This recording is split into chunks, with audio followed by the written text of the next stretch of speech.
They are top-secret missions, manned by specially trained intelligence and military elite.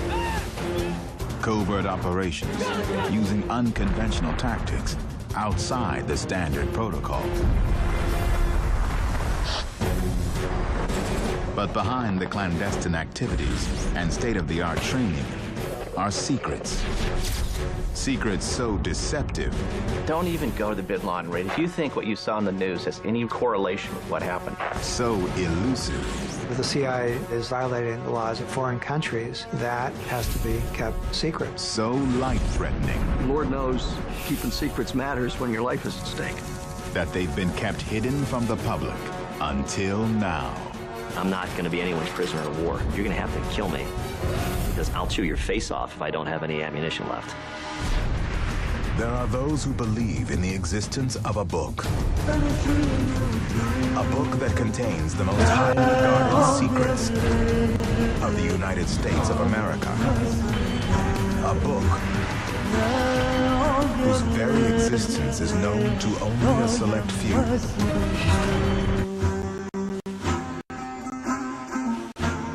But if such a book exists, what would it contain? Secret origins,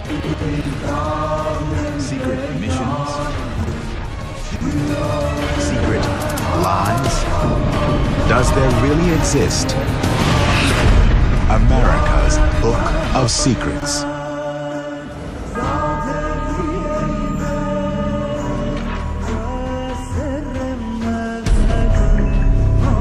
January 24th, 2012.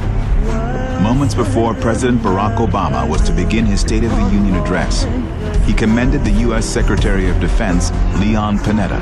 Good job tonight. Good job tonight. But why?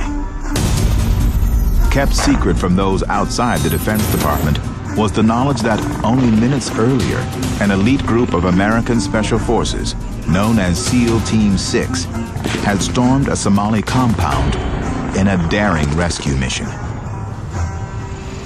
In a matter of minutes, 2 hostages were extracted, unharmed, and President Obama confirmed the rescue with their families. It is the same elite unit which only 8 months earlier carried out an ultra-secret, highly classified mission, Operation Neptune Spear. 38 minutes after U.S. helicopters set down at a secret Abbottabad, Pakistan compound, the world's most wanted terrorist, Osama bin Laden, was dead. The United States has conducted an operation that killed Osama bin Laden, the leader of Al-Qaeda. Within hours, news of the clandestine black operation, or Black Op, spread across the globe, proclaiming the men of SEAL Team 6 as American heroes. But just who are the elite soldiers behind these top-secret operations? And what exactly makes a mission a Black Op? Black Ops is a euphemism for unconventional operations. And black operations include everything from unconventional attacks against the enemy. Today it's even cyber attacks. All the way through hostage rescue operations, surveillance, reconnaissance, intelligence collecting. Those are the kinds of activities that we refer to today as Black Ops. The primary function of Black Ops is to do something expeditiously. It's got to be done right away without anybody else knowing that it's going on. Nowadays, during warfare, we need a scalpel rather than a hammer. That's covert action. That's action taken on behalf of the United States government, in which the hand of the United States government is intended to remain hidden, and activities which the United States government does not intend to acknowledge. It's that world between war and peace. While the U.S. government refuses to acknowledge their existence, top-secret Tier 1 missions can only be designated at the highest levels of government and planned by the Central Intelligence Agency. What makes a mission a Tier 1 mission? It's a determination made at 1600 Pennsylvania Avenue and inside the Pentagon.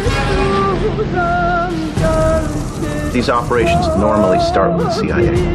We collect all the intelligence for these guys to go into a place where they're first on the ground. Like Afghanistan, the CIA went in first, and the Special Forces came in later.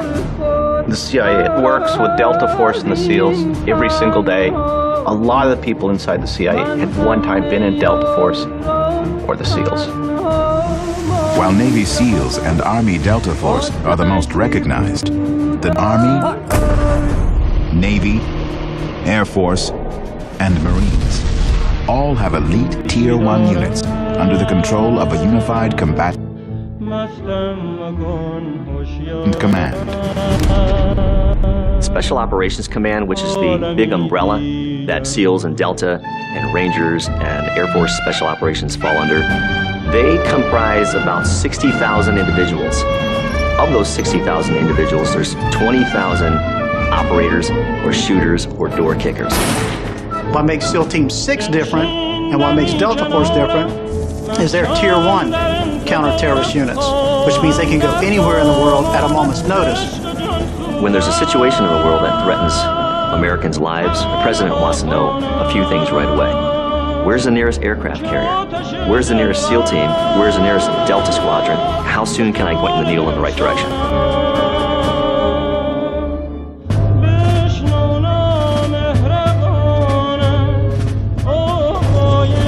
Special operations units are trained in areas of direct action, psychological operations, intelligence, surveillance, and reconnaissance. Many consider the Navy SEALs to be the best fighting force on Earth, and they are often tasked with conducting the most harrowing and dangerous missions. SEAL actually stands for Sea, Air, and Land. It's the elements from which we operate. Sea, air, we skydive in, fast rope in from a helicopter. And of course land, we can patrol in. So sea, air, and land is what forms the acronym SEAL.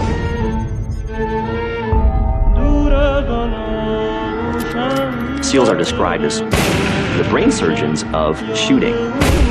We also have a guy that can use his hands for any number of edged weapons. So the guy can stab you, slash you, jab you, poke you, shoot you, render you unconscious, or straight out kill you with his hands. That's a deadly combination. It was the failed American invasion of Cuba in April 1961, known as the Bay of Pigs, that compelled President John F. Kennedy to create a special force outside the CIA, one that would be capable of conducting unconventional operations. He began to see the duplicity involved with what he was being told about the Bay of Pigs invasion. It became more and more clear to him that the CIA was not properly accountable. He became so angry at this that he actually declared that what he wanted to do was to destroy the CIA, break it into 1,000 pieces and cast it to the wind. May 25, 1961. During his famous Man on the Moon speech to Congress, President Kennedy made public his desire for a special fighting force. I'm asking the Congress for an additional $100 million to expand existing forces for the conduct of non-nuclear war, paramilitary operations, and sublimited or unconventional wars. The Navy SEALs was originally formed by John F. Kennedy in 1962. President Kennedy had the foresight to realize that wars of the future would be low-intensity conflicts that would just spring up real quick, and we needed the guys to send in to do that job.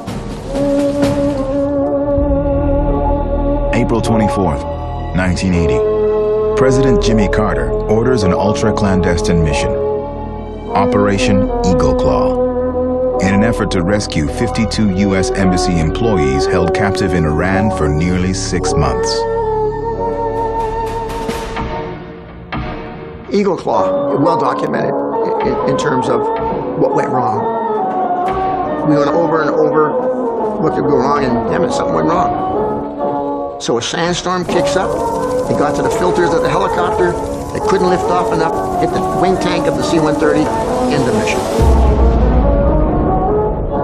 That operation was the reason why the entire special operations community was reorganized in the aftermath. It was the direct consequence of the failure of that mission. Following the Eagle Claw debacle, where 8 U.S. servicemen died, the Department of Defense commissioned Vietnam veteran Richard Marcinko to build a top-secret counterterrorism unit, Navy SEAL Team 6. The consequence of that Eagle Claw was that, of course, got me to build SEAL Team 6, which I consider my thesis of my military career.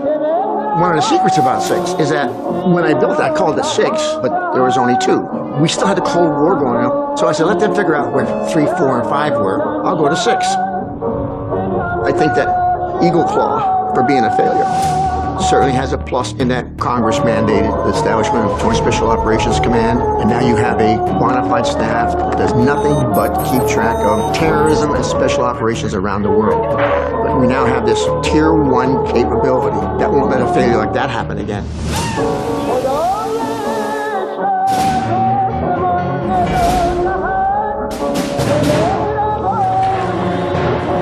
Tier 1 special operators like the Navy SEALs must conduct high-risk counterterrorism missions with surgical precision in a matter of minutes.